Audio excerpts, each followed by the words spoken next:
Good morning, Ms. Walker. On the 45th floor of a Chicago high-rise, at Jennifer Walker Architectural Design Office.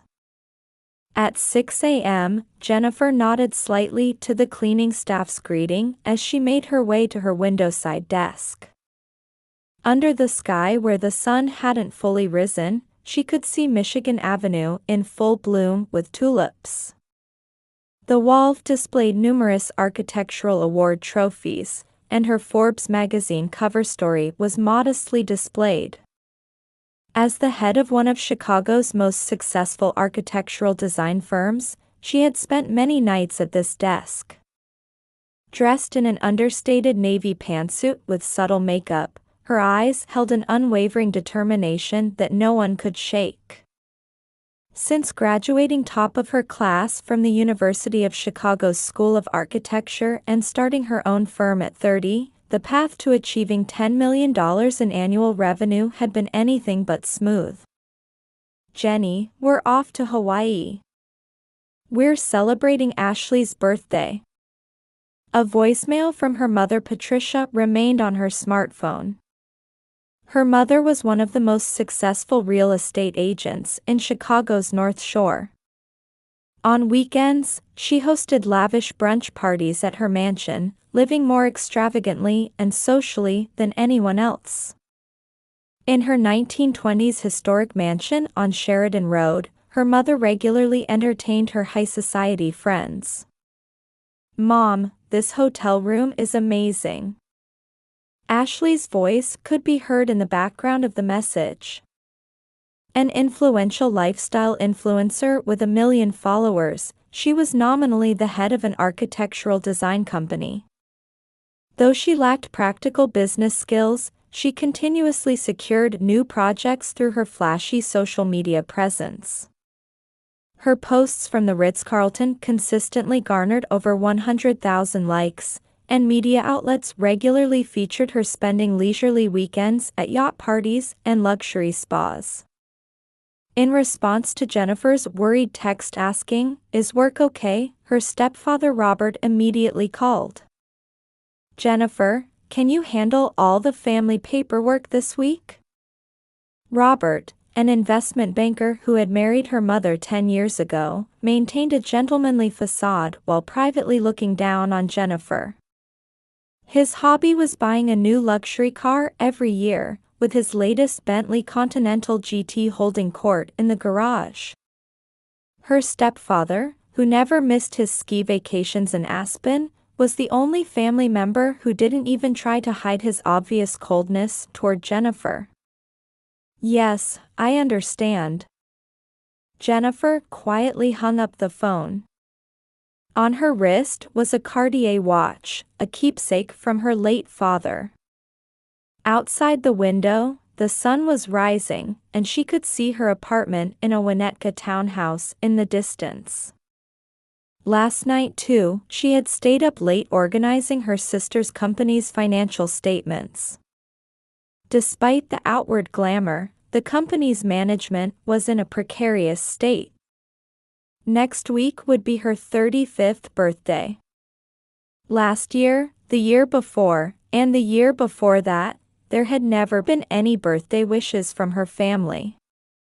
She was always missing from the family photos her mother took in Palm Beach. When asked about vacation plans, she would make excuses about work. Though she knew the truth was that no one ever tried to invite her. At night, after returning home from work, Jennifer opened an old album. Photos from before her father passed away. A family of 4 with arms around each other, smiling. Back then, her mother had loved Jennifer too. After her father's funeral, her mother changed rapidly. While her devotion to her younger daughter increased, her interest in her eldest daughter faded. A tear falls onto the high-quality Crane and Company stationery. Still, she continues to work for her family. Without changing her expression, carrying deep emotions locked away in her heart. Trust from wealthy clients, respect from employees. But the one thing she wanted most, love from her family, was always just out of reach. On the 45th floor of Willis Tower, Jennifer finished her final presentation. From the 30-foot-high conference room windows, Chicago's skyline spread out in the spring twilight. The green of Millennium Park, where tulips bloomed in full glory, was bathed in orange sunset light.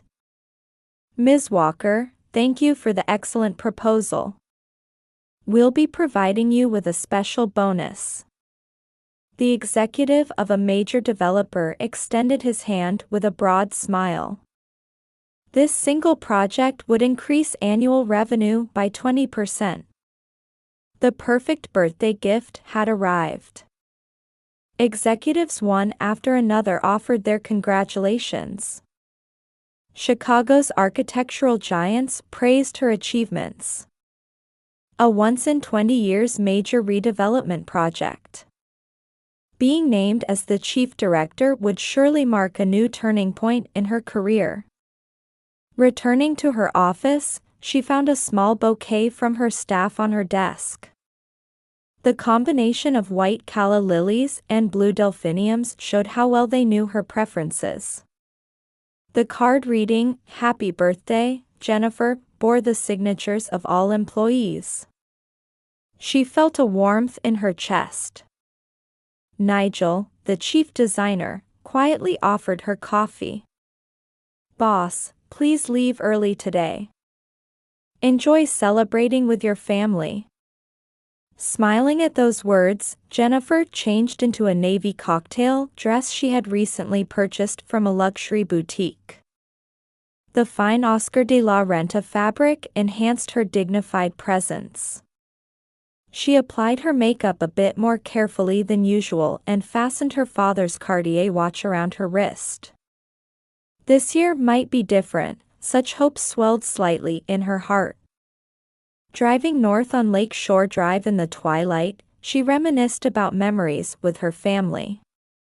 Before her father passed away, they would always take this road to a downtown restaurant for her birthday. Now, even those memories weren't shared with her mother and sister. As she approached the affluent Winnetka neighborhood, several unfamiliar luxury cars were parked in front of her mother's house. Two of the latest Rolls-Royce Ghosts, a Ferrari Portofino, and her stepfather's brand-new Bentley Continental GT. The usually quiet street showed unusual activity tonight. Opening the front door, she could hear lively laughter coming from the living room lit by baccarat crystal chandeliers. This 1920s historic building embodied her mother's good taste, exuding both classical and modern elegance. The sound of Dom Perignon rose champagne being uncorked. High-end French catering by a Michelin-starred chef. From her mother's reception room, she could see relatives dressed in evening gowns. "Everyone, thank you for viewing my new jewelry collection." Her mother Patricia's voice rang out. With a crystal glass in hand, she wore a broad smile. A custom-made Cartier diamond necklace sparkled in the chandelier light. Beside her, notable society figures offered their congratulations. "Mom, the Instagram live stream is getting such a huge response. Over 500,000 views already." Ashley was elated, holding the latest iPhone 15 Pro Max. Her dress was apparently a direct shipment from Dior in Paris. As a social media influencer, such glamorous scenes were her specialty. The moment Jennifer stepped into the living room, conversation briefly stopped. A frozen silence descended for just a moment.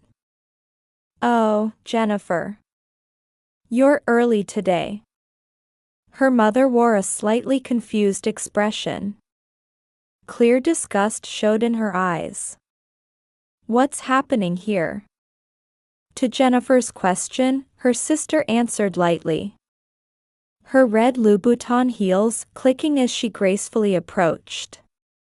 It's Mom's new jewelry collection debut party. Today was the only day everyone's schedules aligned. Her stepfather Robert, tilting his Christoffel glass, added, "Can you handle the party cleanup?" Her mother, wearing a radiant smile, added, "Oh yes, it was your birthday today, wasn't it?" Everyone laughed and raised their champagne glasses. The sound reflected off the crystal chandeliers, echoing endlessly. Not a single person offered birthday wishes to her. Jennifer quietly climbed the stairs. The thick Persian carpet gently muffled her footsteps. Entering her old room, she took out Crane and Company's premium stationery. Taking her father's keepsake Mont Blanc fountain pen, she began recording the truth. Fighting back tears, she transformed all her thoughts into words. The reality of her sister's company, mounting deficits behind the glamorous social media posts.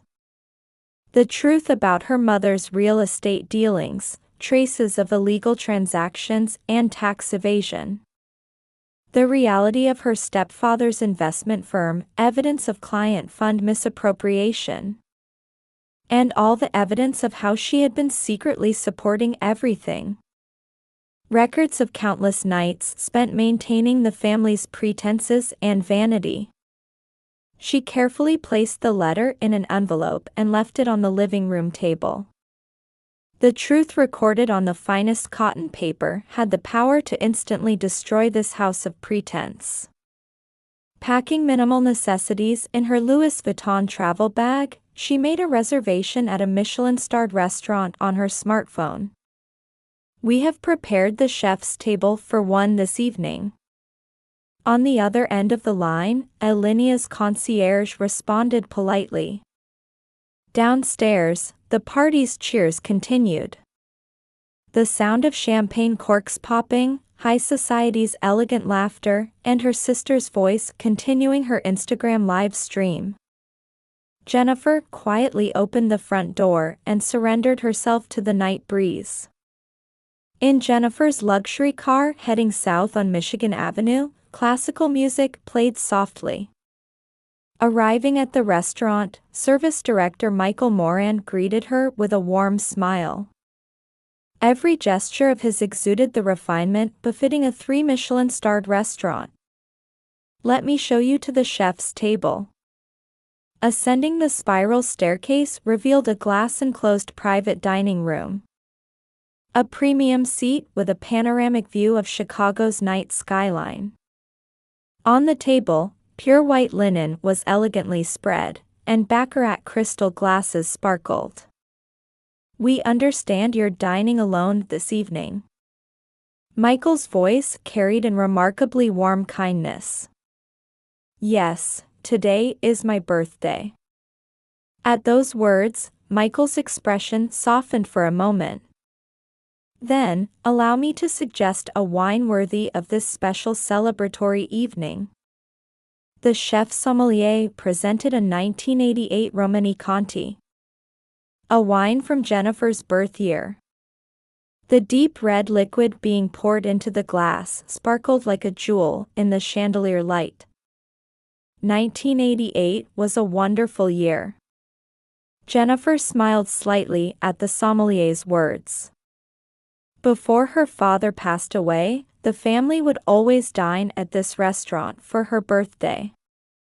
Back then, her mother remembered Jennifer's preferences and would always order chocolate soufflé for dessert. The appetizer arrived. A harmony of truffles and caviar.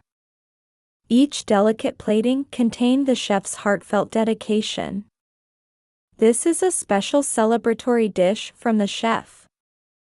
Course after course of culinary artistry. Each dish's beauty warmed Jennifer's heart with the sincerity poured into it. Suddenly, her smartphone vibrated. A notification from her sister's Instagram. She couldn't help opening the screen, which showed uploads of the luxurious party one after another. Her mother's elegant smile. Her stepfather raising a champagne glass. And her sister's beaming smile. Only Jennifer's image was missing from the posted photos. The comments section overflowed with envious voices. The contrast between her seemingly happy family dancing on social media and the quiet dinner table before her stabbed at her heart.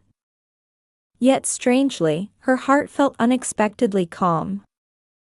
"A toast to your birthday," Michael said while pouring new champagne. Dom Perignon rose. The same brand being served at her mother's party. But somehow, here it seemed to shine differently. "Did you know? They say champagne bubbles are a sign of happiness." At Michael's words, Jennifer's eyes unexpectedly moistened. Warm wishes from strangers. It felt like genuine affection she had never once received from her family. The main dish arrived. Perfectly cooked A5 Wagyu beef. Each accompanying organic vegetable was carefully prepared. "Actually, all the kitchen staff prepared a birthday card for you." The card Michael presented contained handwritten messages from all staff members, including the chef. At these heartfelt birthday wishes from strangers, large tears fell from Jennifer's eyes. Her smartphone vibrated again. This time, a notification from her mother's Instagram. Stories of the new jewelry collection debut party were being uploaded one after another. Jennifer quietly turned off her smartphone. Outside the window, Chicago's night skyline glowed blue. Willis Tower, John Hancock Center, and the new buildings she had helped design. All stood quietly, as if watching over her 35 years of life. "I've brought your dessert." It was chocolate soufflé. The taste of birthdays once shared with her father gently returned. A birthday song from all the restaurant staff. The moment she received heartfelt wishes from others for the first time. It became her warmest birthday memory yet. "Did you enjoy your special evening?" As she was leaving, Michael smiled kindly. "Yes, it was the best birthday of my life." Getting into her car, she quietly started the engine. At the Sheridan Road mansion, the party was reaching its end. "Ashley, can you call Jennifer?" Patricia said, elegantly letting her Cartier bracelet sparkle. The kitchen, lined with empty Dom Perignon bottles, was scattered with leftover high-end French catering.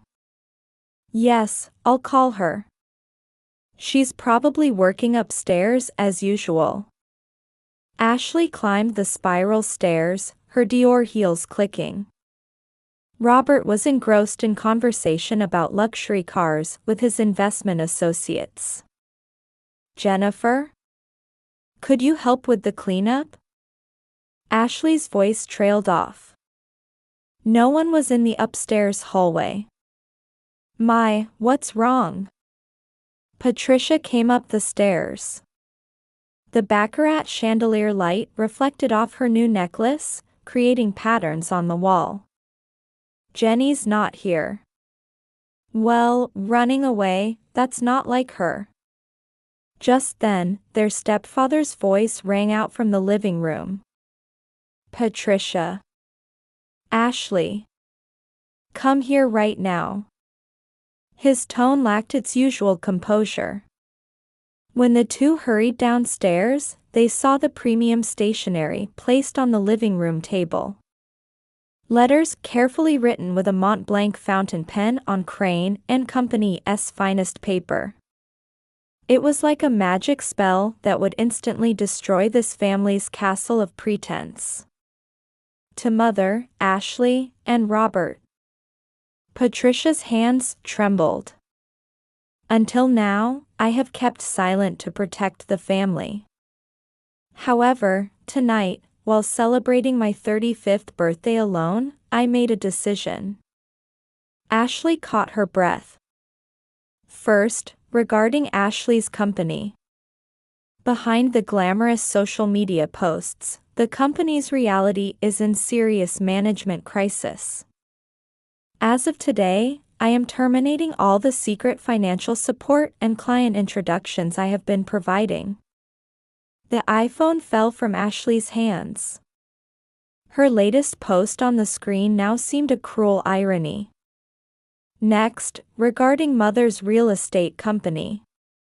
I have submitted all evidence of fraud and tax evasion in transactions over the past 3 years to the relevant authorities. All the fake transactions conducted under my name will also come to light. The color drained from Patricia's face. Her hands holding the letter began shaking violently. And regarding Robert's investment company. Evidence of client fund misappropriation has already been submitted to the SEC. The truth behind all the documents I've been signing as the nominal responsible party will also be revealed. Her stepfather dropped his whiskey glass. The Christoffel crystal shattered on the marble floor. At that moment, Ashley's smartphone began vibrating violently. The screen displayed notifications of rapidly declining follower numbers. Someone had begun exposing the truth behind her posts. Her career as an influencer was crumbling before her eyes with an audible crash. My 100,000 followers. Patricia's phone started ringing too. A call from Chicago's largest real estate brokerage. A cold voice announcing immediate contract termination flowed from the speaker. In the study, Robert's private line was ringing. Inquiries from investors were flooding in. The keys to his Bentley slipped from his trembling hands. "This is my final gift to you." The last line of the letter sparkled in the baccarat chandelier light. That night, an unprecedented silence fell over the Sheridan Road mansion. The next morning's Chicago Tribune front page bore the headline, "Fraud Exposed, Shaking Chicago's High Society." Her mother's real estate company received cancellation after cancellation. Long-term clients were all requesting contract terminations at once. The luxury residential area office now bore a sign reading, "Temporarily closed." On her sister's Instagram, followers decreased by tens of thousands within hours. Luxury brands she had promoted announced collaboration contract terminations one after another. Her once glamorous social media account had become an object of ridicule. SEC investigators conducted an on-site inspection of her stepfather's investment company. The media gathered in front of the building, and wealthy clients arriving in luxury cars would likely never return. CNN breaking news aired. News of the glamorous family's downfall in Chicago's social circles spread across the nation in an instant. Her mother's cell phone was flooded with condemning voices from former friends. None of the social circle members who had gathered for weekend brunch parties would answer their phones now. Her sister's credit cards were suspended one after another. Her luxury stay reservation at the Ritz-Carlton was canceled. With her influencer income cut off, her bank account balance visibly dwindled. Her stepfather's investors began withdrawing their funds en masse.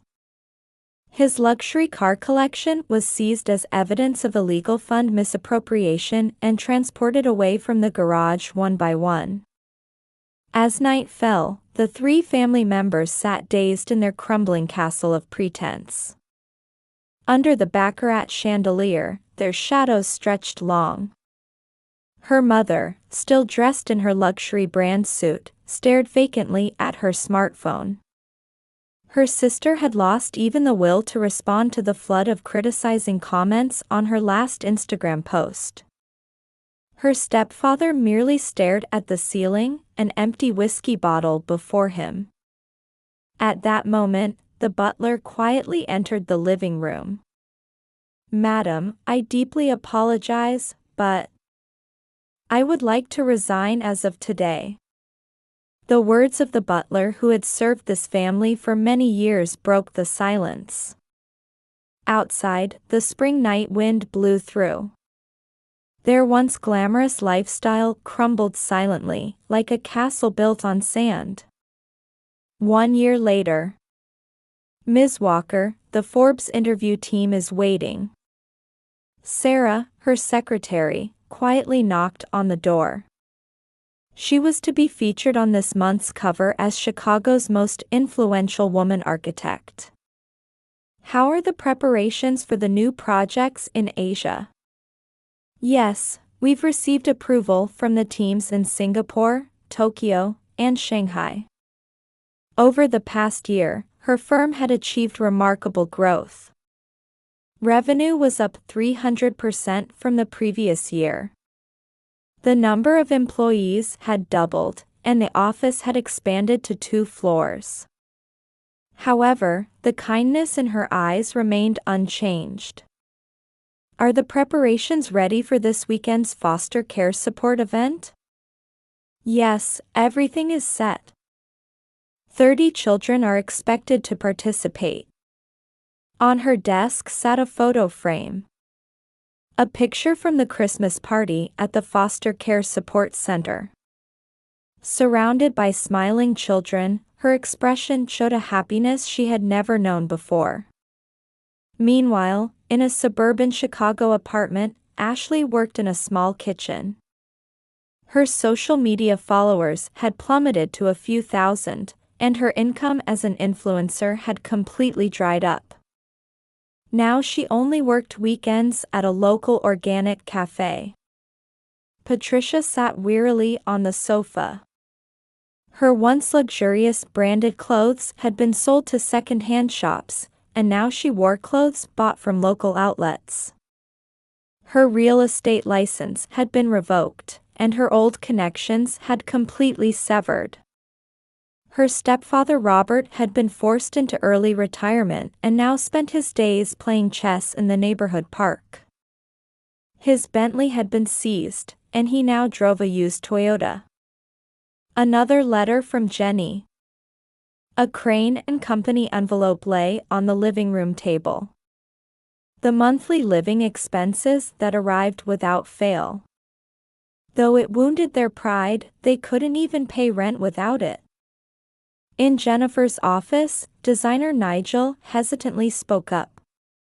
"The Wall Street Journal is requesting an interview about reconciliation between mother and daughter."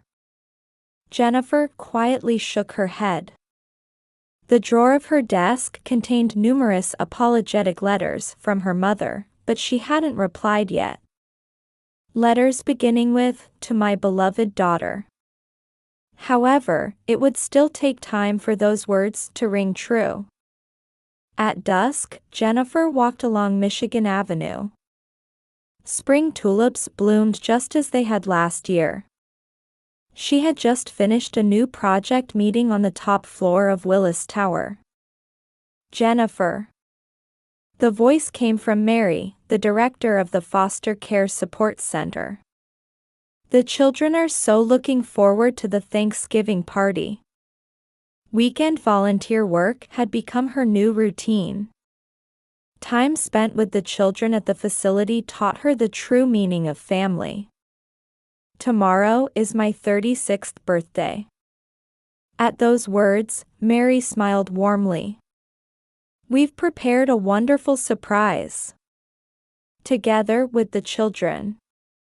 The next day, the Foster Care Support Center hall was decorated with handmade ornaments. "Happy birthday, Jennifer." 30 children ran up to her, holding handmade cards. Their pure smiles were treasures more valuable than any luxury brand. "We all made the cake."